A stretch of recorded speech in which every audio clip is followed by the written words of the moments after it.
Hey y'all, it's Jojo, and I have some very exciting news.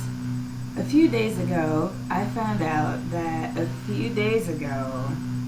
there was a lady local to Minneapolis that tried to kill a toddler and went on to hit some people with her car and then tried to jump off of a bridge, but some people held her down until the police got there. It turns out that that person is my official landlord. So her husband might have to sell some of their property to be able to afford legal fees, and I really expect legal fees to be out the ass for everything that I heard. The only thing that some people are able to confirm is that she killed a toddler, but like the rest of the story might be up in the air with some people, depending on where or who you heard it from. Um, I've already talked to some people at work, and some people have heard about it. I've talked to my friends local to Minneapolis, and they've heard about it. I don't know if this is the type of thing that makes national news.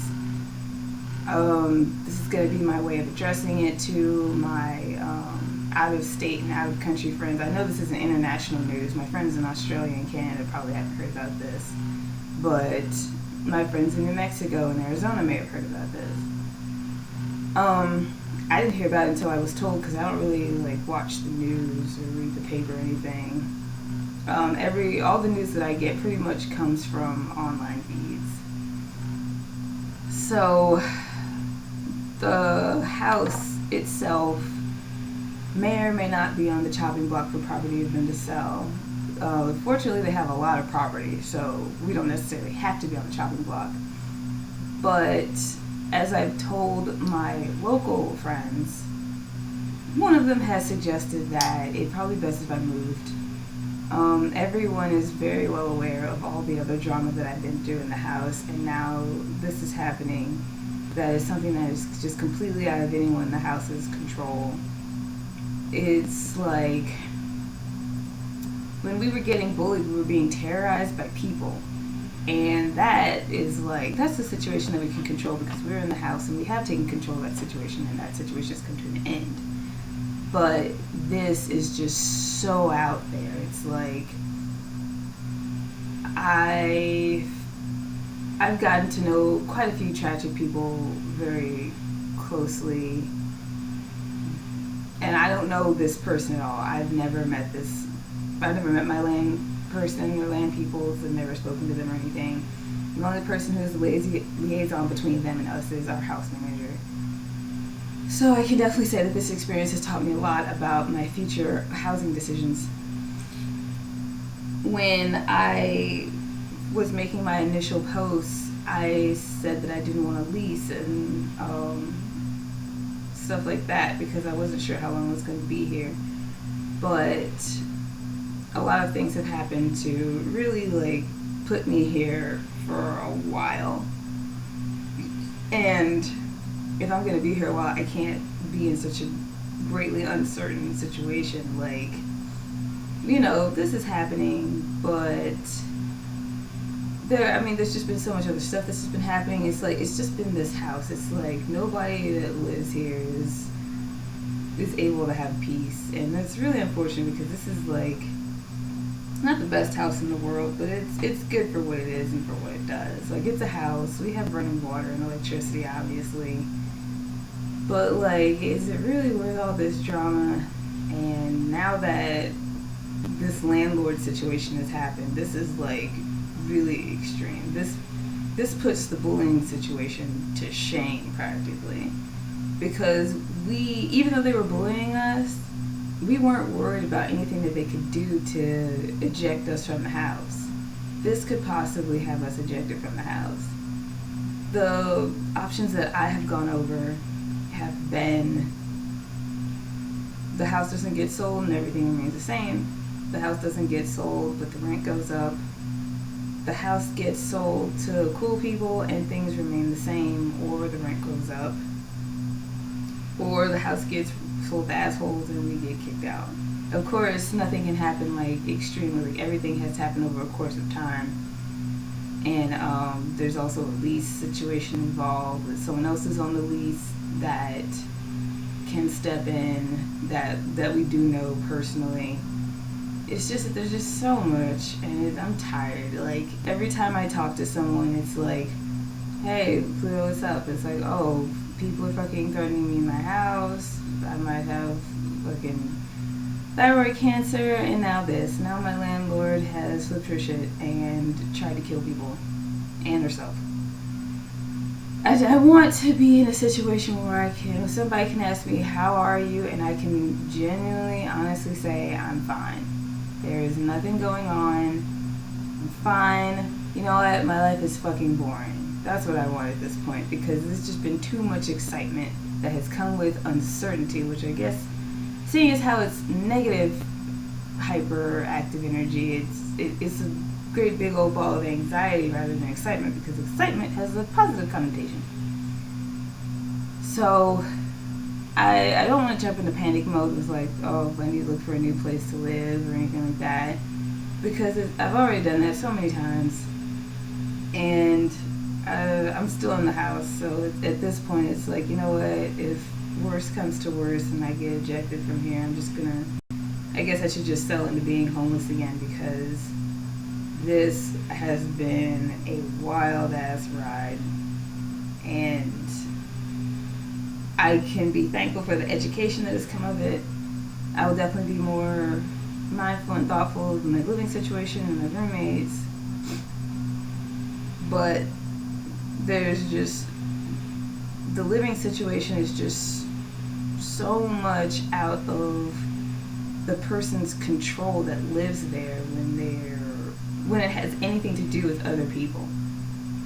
The only safe thing that you can do is like squat by yourself, because other people have the potential to fuck up your situation no matter what it is. Like like squatting, and like when you're done paying off the house or wherever you live, like that is the only safe. If you're leasing or renting or doing anything with or without paperwork to back you up, somebody else can fuck up your shit. So I'm looking at sustainable housing definitely becoming a future mission that I will be dedicating a chunk of my life to, because now that I've gotten a glimpse of it, like outside of like what we usually talk about with sustainable housing, when it comes to a situation that's supposed to seem more sustainable and it's not, it's gonna be more like, I don't know, promoting squatting or something, or like being able to live like more on your own than on someone else's terms, because this has just been, I can't even call it bullshit. I don't know what it's been. It's just been fucking just crazy. Like, and crazy's not even a word for it. Crazy's even too softcore. I don't know. I can say that it hasn't been worth it. It has not been worth all of this. It's like, what like, being an adult is overrated. There's nothing to being an adult. It's just, you have like all those responsibilities and stuff, but like really, kids, please stay kids. Don't being an adult is bullshit. And I'm probably one of the few adults that realizes it, because like as an adult that doesn't benefit from any kind of privilege and makes it look like all glamorous and shit like you see on TV, I can tell you being an adult is bullshit. Love your childhood, because when you get out here, there's no such thing as the real world. There's no difference between the world that you're in now and the world that you're going to enter into when you become an adult. You're just going to have more legal responsibilities and more legal obligations. That means that you will just be responsible for your own well-being and how you take care of yourself. Now, whether you decide to resign to capitalism or rebel or do some kind of mix of the two, like kind of like I have, that's totally up to you. How you go about shaping your own reality and the people that you allow into your bubble, into what you will know is your world that you form and in your own adulthood. That is your responsibility. That's going to be your job. Your parents and your family are not going to be agents over who is and isn't in your life. And most situations, I know there's a variety of situations with that too, different cultures, blah blah blah, but I'm speaking on like ground-based, face value American culture. We advertise the idea that your parents are going to be totally cut out of your life when you become an adult and you're all on your own, and that's not the case. You're always loving, supporting families are always going to be there for you, and they're always going to help you, but you're definitely going to be like, hey, you got to do some of this shit now because you're the adult, and you have to form what they want you to do is shape your own reality. Like they have gone through life and had experiences and shaped theirs, and then you came and then now you gotta go do that. That's what that means. That's what being an adult means. It means making your own friends, shaping your own reality, and for those of you or us that don't have such loving, supportive biological families, finding a new family or leaving it alone. Whatever you decide to do through your own experiences that have shaped your own thoughts on how you will inflict your own reality upon yourself.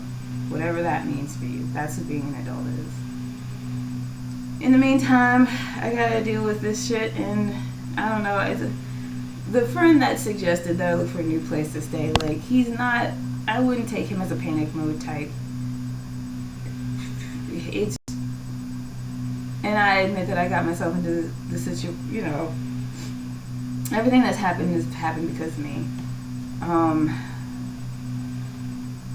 But so far only one person has suggested that. No one else has made any suggestions though, so it's like, maybe I should look for a new place to stay, but it's like, I have been looking for a new place to stay since shortly after I got here because of the things that were going on here, and like I said before, I'm still here, so I just don't have much hope for that situation. And I'm probably just going to have to resign to going back to being homeless because I just can't afford a place to stay in the cities. And I have to be in the cities because I don't have a vehicle. So, yeah, I'm looking forward to that. But in the meantime, I hope everything is working out for all of you on your end, and take care of yourselves and each other because nobody else is going to take care of us for us. Bye.